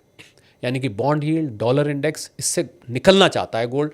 सिर्फ एक ट्रिगर की ज़रूरत है, और वो ट्रिगर मुझे लग रहा है आने वाले जो 3 महीने हैं शालिनी अमेरिका में, वो बहुत, अब देखिए गोल्ड की जब बात आती है तो अमेरिका की बात करनी ही पड़ती है आप, क्योंकि क्या करें, आप गोल्ड चलता ही वहीं से, कंट्रोल ही वहीं से होता है, मार्केट मेकिंग वहीं से होती है, रेट वहीं फिक्स होता है, प्राइस डिटर्मिनेशन वहीं, सब कुछ वहीं होता है। तो मुझे लग रहा है कि अगस्त, सितंबर और अक्टूबर, ये 3 महीने गोल्ड के लिए बहुत महत्वपूर्ण है, क्योंकि राष्ट्रपति ट्रंप को अपनी मेजॉरिटी रिपब्लिकन्स में, दोनों अपनी उनकी लोकसभा और राज्यसभा जो है, हाउस ऑफ रिप्रेजेंटेटिव्स और सेनेट, इन दोनों में मेजॉरिटी बना। और बाय द वे जो लोग, कुछ लोग ये पूछते हैं जी हाउस ऑफ रिप्रेजेंटेटिव्स कितने साल के लिए बनती है, मात्र 2 साल के लिए, 2 साल बाद उनके जो है उनका टर्म पूरा हो रहा है। तो पहले तो उनको दिक्कत आएगी HOR में अपनी मेजॉरिटी बनाने में, फिर सेनेट में जैसे हमारी राज्यसभा में होता है रोटेशन के हिसाब से वो रिटायर होते रहते हैं, तो यहाँ पर भी जो रिटायर हो रहे हैं उनकी भी मेजॉरिटी रखने में दिक्कत आएगी। तो इनको अपनी अर्थव्यवस्था पर ध्यान देना ही पड़ेगा। बॉन्ड यील्ड आपने बात करी, वर्ल्ड गोल्ड काउंसिल की बात करी, आपने डॉलर इंडेक्स की बात करी, पर एक बात जो ज़रूरी ये है कि क्या राष्ट्रपति ट्रंप अपनी अर्थव्यवस्था में महंगाई होते हुए इलेक्शन में जा सकते हैं? कैसे वो वोट लाएंगे? एक आम अमेरिकन नागरिक अगर उसकी महंगाई कमर तोड़ रही है तो कैसे वो रिपब्लिकन को वोट करेगी? और अगर उनकी मेजॉरिटी चली गई, by the way mid term poll में राष्ट्रपति बने रहते हैं, पर वो खाली एक तरह से फिर पेपर प्रेसिडेंट रह जाते हैं, उनकी कोई पावर नहीं रह जाती, क्योंकि उनकी मेजॉरिटी, उन कुछ भी वो पास नहीं करा पाएंगे, और डोनाल्ड ट्रंप जैसे व्यक्ति हों तो वो तो फ्रस्ट्रेट हो जाएंगे। तो इसलिए ये 3 महीने हैं मेरे हिसाब से डोनाल्ड ट्रंप के पास, किसी तरह महंगाई को 2% से नीचे लाना पड़ेगा। ये एक ऐसा फैक्टर है जो आपके 3 फैक्टर्स के आगे गोल्ड को एक ऊपर की तरफ भी नज़र दिखाता है। अगला सवाल जो मैं पूछने जा रही हूँ वो ये जानते हुए कि हर एक्सपर्ट इंक्लूडिंग यू ये बोलता है कि एक ही बास्केट में सब नहीं होना चाहिए। ये आपका जवाब मुझे पता है, फिर भी मैं मेरे व्यूअर के क्लैरिफिकेशन के लिए ये सवाल पूछ रही हूँ। कल मैंने एक रिसर्च की, ये पॉडकास्ट लोगों तक बाद में पहुंचेगा, वो रिपोर्ट लोगों तक आज शाम में पहुंचने वाली है, देर शाम में, जिसमें मैंने ऑब्वियसली जैसा आपने कहा कि अमेरिका की बात करनी ही पड़ती है जब गोल्ड की बात होती है। 2000 का डेटा लिया 2000 में, 10 मार्च 2000 में नैस्डैक उस समय ऑल टाइम पीक पे था 5048, और जो डॉलर था वो उस समय था एक गोल्ड की अगर मैं बात करूं तो वो उस समय था $287। तब से लेकर के आज तक अगर किसी ने नैस्डैक में इन्वेस्ट किया होता या किसी में गोल्ड में इन्वेस्ट किया होता, सोना जीतता हुआ दिखाई दे रहा है। नैस्डैक में इन्वेस्ट आपका होता तो कम रिटर्न मिल रहा होता। अब मुझे सीधा सीधा जवाब दीजिए, इधर उधर नहीं, सबसे ज़्यादा रिटर्न लॉन्ग टर्म में सोना ही देने वाला है? लॉन्ग टर्म में सोना देने वाला है। और आपकी बात का सीधा जवाब दे दूं मैं, नैस्डैक का आपने जिक्र किया। नैस्डैक, डाउ, S&P 3 मेन इंडाइसेस हैं और पिछले कुछ महीनों में वॉल स्ट्रीट में एक लॉबी ने अंधाधुन उसमें पैसा झोंका है। झोंका शब्द से आप मतलब समझ रहे हैं मैं क्या कह रहा हूँ, क्योंकि जो देश लड़ाई में है उसकी इंडाइसेस ऊपर चले जा रही हैं। ये तो इतिहास में पहली बार हुआ है। तो ये जो आर्टिफिशियल जब आप हवा भरते हैं ना किसी चीज़ में, तो वो हवा निकल जाती है। जब आप आर्टिफिशियल हवा के बाद भी सोना ही ऊपर दिखाई दे रहा है। हाँ, सोना मैं तो ऑल टाइम हाई के बाद भी सोना तो मैंने 4000 से मल्टीप्लाई किया है। हाँ, नैस्डैक तो ऑल टाइम हाई है। बिल्कुल। तो मैं तो आपको पहले ही कह रहा हूँ कि ये 3 इंडाइसेस में जो पैसा आया है, जो आर्टिफिशियली ऊपर बढ़े, कुछ तो AI बबल इसमें है, तो ये जो बड़ा है ये इसमें से जैसे इसकी फूंक निकलेगी तो ये इंडाइसेस एकदम श्रिंक करना शुरू कर देंगे। सोने में कोई फूंक नहीं है। सोना तो वैसे ही इस टाइम कुछ हवा निकला पड़ा है। $5600 से आज हम $4050 पे खड़े हुए हैं। तो ये तीनों के तीनों जो आपने नाम लिए, मैं उसमें 2 और जोड़ देता हूँ। आपने नैस्डैक की बात करी, मैं डाउ और S&P भी जोड़ देता हूँ। तीनों के तीनों इंडाइसेस में शालिनी, वॉल स्ट्रीट में एक लॉबी ने वहाँ पर पैसा जम कर लगाया है और इस इंटेंशन से लगाया है क्योंकि 65% लोग अमेरिका में स्टॉक मार्केट से जुड़े हुए हैं। भारत की तरह नहीं कि कुल 20-25 करोड़ डीमैट अकाउंट है, उसमें से भी आधे से ज़्यादा तो एक्टिव ही नहीं है। 65% लोग एक्टिव स्टॉक। अगर आपको अपनी जनता को खुश करना है तो स्टॉक मार्केट को बल्ले बल्ले बम बम होने दीजिए। तो आई थिंक दिस इज राष्ट्रपति ट्रंप, अभी एक डेटा आया था 59 ट्रेड्स अ डे करते हैं बैठ के। मैंने पहला राष्ट्रपति देखा जो ऑफिस में बैठ के और मोबाइल पे जो है बाय और सेल के ट्रांजैक्शन कहते हैं। ये कैसा देश है। बिटकॉइन उनकी संपत्ति बढ़ाता चला जा रहा है। बिटकॉइन तो बढ़ा ही रहा है। बिटकॉइन में तो ट्रेडिंग क्रिप्टो में तो करते ही है। उनका जो उन्होंने अपने कॉइन जो वर्ल्ड लिबर्टी फाइनेंस बना रखी है पाकिस्तान में, दो मुल्ला जी के साथ बना रखी है, उसको छोड़िए। स्टॉक मार्केट में ही does on an average 59 trades a day. This data was available somewhere on the internet. 59। पहली बार एक अमेरिकन राष्ट्रपति अपनी सीट पर बैठ के और ट्रेड कर रहे हैं और वही युद्ध की कभी घोषणा कर देते हैं, कभी रोक देते हैं। मार्केट ऊपर जाती है, मार्केट नीचे जाती है, गोल्ड ऊपर जाता है, गोल्ड नीचे जाता है, क्रूड ऊपर जाता है। ये तो बड़ा बढ़िया प्रॉफिटेबल $8 बिलियन उनकी वर्थ हो गई है। जब आए थे तो $1 बिलियन के थे। $1 बिलियन बाय द वे 9600 करोड़ का होता है इस समय। अब उनकी नेटवर्थ $8 बिलियन हो गई है। आपदा में अवसर इन्होंने ही तलाशा है। नहीं, आपदा कहाँ है।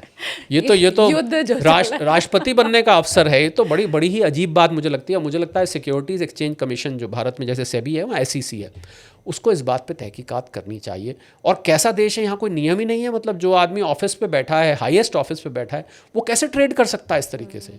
आप तो सोचिए, आप तो कुछ भी कर सकते हैं। आप तो मतलब इसको कहते हैं मन से कमाना। जितना मर्जी आए आज कमा लो, चलो आज इतना काफ़ी है, कल कमाएंगे। ये तो आपके हाथ में। कितनी दफ़े पिछले 5 महीने में मार्केट्स उठी, मार्केट्स गिरी, फिर मार्केट उठी। एक इनके ट्रूथ सोशल पर पोस्ट से कितनी बार मार्केट आप गिन के बता दीजिए। आप शायद you must have lost the count कि कितनी बार गिनी।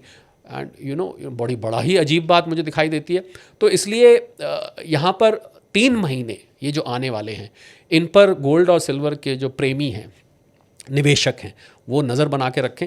राष्ट्रपति ट्रंप अगर इस महंगाई के साथ नवंबर के पोल्स में गए तो फिर उनके हाथ से मेजॉरिटी चली जाएगी। और अगर महंगाई को वो कंट्रोल उन्होंने कर लिया तो आपको सोना चांदी, ये जो वर्ल्ड गोल्ड काउंसिल है, जो बॉन्ड यील्ड्स हैं, जो डॉलर इंडेक्स, जो आपने जो सोना चांदी के दुश्मन बताए हैं तीनों, इन दुश्मनों को मुंह की खानी पड़ेगी।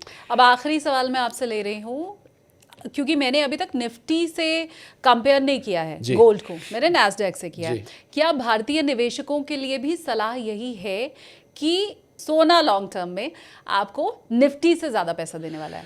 देखिए, अगर हम लॉन्ग टर्म बात करें, सीधा वाला जवाब बिल्कुल देने वाला है। क्योंकि मुझे यहाँ से स्टॉक मार्केट बहुत रॉकी दिखाई दे रही है। मुझे स्टॉक मार्केट बीच बीच में उछाल आएंगे, पर स्टॉक मार्केट की, क्योंकि हम एक तरफ तो हमने वर्ल्ड वॉर 3 की बात करी। अगर मैं अपने आप को ही कॉन्ट्रडिक्ट करूंगा, अगर मैं कहूँगा मार्केट तो जो है वो नए नए आयाम छुएगी, तो फिर एक तरफ तो मैं वर्ल्ड वॉर 3 की बात कर रहा हूँ। शालिनी, मार्केट्स एक मिसाइल चल रही हो तो मार्केट्स कभी सेलिब्रेट नहीं कर सकती हैं। ये आप हमेशा याद रखिए। ये अमेरिकन स्टॉक मार्केट्स नहीं है। वही कर सकती थी कि वही उन्हीं के देश लड़ाई लड़ रहा है। वो नई इतने हैरानी की बात थी वो। मतलब मेरे को 35 साल हो गए स्टॉक मार्केट्स को ट्रैक करते। मैंने कभी नहीं देखा ऐसा कि लड़ता हुआ देश उसकी मार्केट बम रोज कर रही है।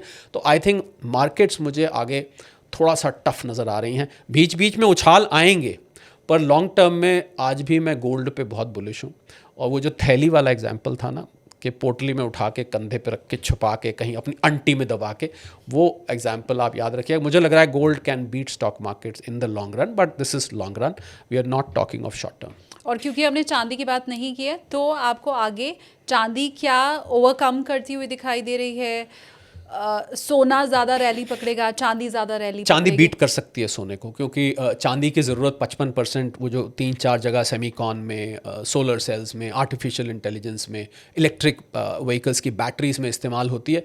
मुझे लग रहा है चांदी सोने को भी बीट कर सकती है, क्योंकि चांदी जो है ना ज़्यादा लोगों की पहुंच में है, तो उसमें ज़्यादा लोग जुड़ जाते हैं, तो उसकी वॉल्यूम बहुत हो जाती है। भले ही वो 45% चांदी है जो निवेश में जाती है, 55% तो लग के समाप्त हो जाती है।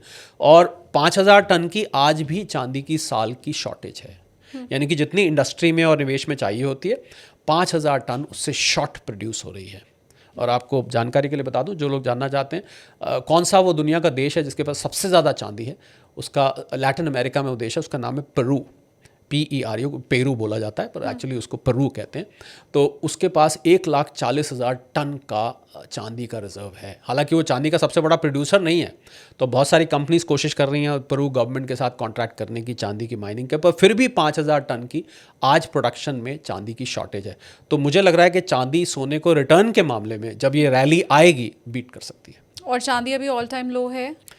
चांदी ऑल टाइम लो तो मतलब, नहीं है, पर हाँ। 55-60 डॉलर के बीच में घूम रही है, ऊपर नीचे जैसे जैसे सोना ऊपर नीचे जा रहा है। नहीं, ऑल टाइम लो तो नहीं है, पर यह है कि इस समय बहुत रीजनेबली प्राइस्ड है और आपको दोनों ही मेटल्स अवसर दे रहे हैं इस बस में चढ़ने का। आप कुछ मुझे लॉन्ग टर्म के लिए कुछ बता पाएंगे? गोल्ड कहाँ तक जाते देख रहे हैं, चांदी कहाँ तक जाते देख रहे हैं? देखिए, मैं उनमें से हूँ जो प्राइस प्रिडिक्शन तो नहीं करता हूँ, पर मुझे लग रहा है कि हम अगर इसको टेक्निकल लेवल्स पर देखें तो आज अगर हम $4,000 पे खड़े हैं, तो पहला मकाम होगा $4,500, जो शायद आपको इस साल के एंड तक या उससे भी पहले दिख सकता है।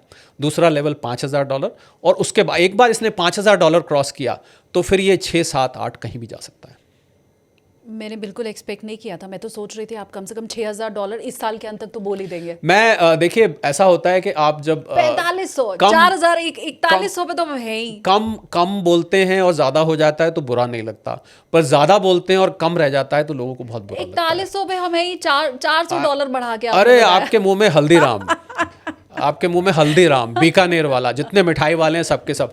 But you know it is better to be conservative. Gold silver की प्राइसेस को बहुत ज़्यादा अनुमान नहीं लगाना चाहिए, इनफैक्ट लगाया जा भी नहीं सकता। ये जो मैं बोल रहा हूँ ये सिर्फ परिस्थितियों के अनुकूल बोल रहा हूँ, ये कोई ज़रूरी नहीं है कि ये इसी तरीके से चलेगा। ठीक बात। सिल्वर का भी फिर बता दें जाते जाते। आई थिंक सिल्वर मुझे लगता है 4 लाख जो अपना पुराना लेवल था उसको रीगेन करेगा, और वंस इट क्रॉसेस 4 लाख तो उसके बाद 6 लाख 8 लाख आपको आता हुआ दिख सकता है। इसी साल के आखिर में आप इस साल के आखिर में नहीं तो आपको 27 अप्रैल तक, मार्च तक आपको दिखाई दे सकता है। ठीक है, thank you so much sir. Gold silver से लेके जब भी बात करूं तो, क्योंकि आपका फेवरेट टॉपिक मुझे लगता है ट्रम्प तो है ही, नहीं वो मेरा निकल फेवरेट। आता है। अच्छा मुझे ये बताइए, दुनिया का कौन ऐसा व्यक्ति है जिसको ट्रम्प के नैन नक्श नहीं याद हैं?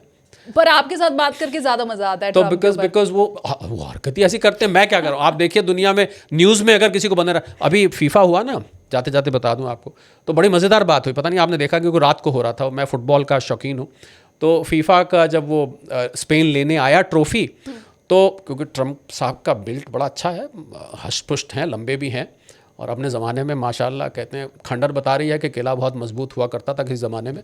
तो इन्होंने क्या किया, वो ट्रॉफी लेने वाला जो कैप्टन था, उसका नाम भूल गया मैं, स्पेन का, उसको ढक लिया, मतलब उसको ऐसे घेर लिया। अरे भाई जो ट्रॉफी जीता है तो उसको थोड़ा सा उसने बेचारे ने उनको साइड किया कि भाई मुझे भी तो फोटो खिंचवाने दो सामने।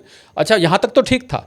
उसके बाद अब होता क्या है, जब आप ट्रॉफी जीत जाती है फुटबॉल टीम, तो भाई टीम के सब लोग आते हैं, वो आपने देखा होगा हाथ में लेके शैंपेन की बोतल लेके पूरी टीम की एक पिक्चर खींची जाती है। कोई बैठा होता है, कोई खड़ा होता है। हाँ। तो ये पोडियम से ही ना उतरे, तो पोडियम से, अब भाई आपने ट्रॉफी दे दी, अब आप नीचे जाइए ना, आप तो चीफ गेस्ट थे, ये जर्सी में हो रहा था, तो भाई अमेरिका के प्रेसिडेंट को बुलाना था देने के लिए, ये नीचे ही ना उतरे, ये तो वहाँ खड़े रहे, because he is so conscious of publicity. तो ये वहाँ खड़े फीफा के प्रेसिडेंट को आके नच करना पड़ा, सर टीम सेलिब्रेट करेगी, आप प्लीज़ नीचे जाइए, तब ये जाके नीचे उतरे। तो वो तो इतने पब्लिसिटी कॉन्शियस हैं और इतना मीडिया में उनको दिखने का शौक है। आप बताइए कौन सा टीवी स्क्रीन है जो पिछले 1.5 साल में जिसमें एक बार भी आपको ट्रंप नहीं दिखते होंगे? सब जगह आपको दिखते हैं। और कौन है जो ट्रंप की चर्चा नहीं करता दूर दूर तक? इतना मशहूर राष्ट्रपति आज तक हिस्ट्री में नहीं हुआ अमेरिका का। समय रैना का लेट एंड डू आया है, उसका जो फर्स्ट एपिसोड ही था ना, उसमें डोनाल्ड ट्रम्प की ही नकल करने वाले एक कॉमेडियन आए थे, मुझे उनका नाम नहीं पता, सो जी। सॉरी, लेकिन वो बड़ा हिट हुआ, बहुत पॉपुलर हुए। भैंस तक हो गई थी पॉपुलर, पता होगा। हाँ राइट, भैंस तक पॉपुलर हो गई थी। जी। ठीक है, thank you so much sir. Next Pleasure. Time जब मौका मिलेगा तो हम ट्रम्प की मिमिक्री भी, मुझे ऐसा पता चला है कि आप करते हैं, तो आप अगर कैमरे पे नहीं दिखाई देंगे तो ऑफ कैमरा जरूर मैं देखना चाहूंगी। जरूर जरूर जरूर। Thank you sir. My pleasure.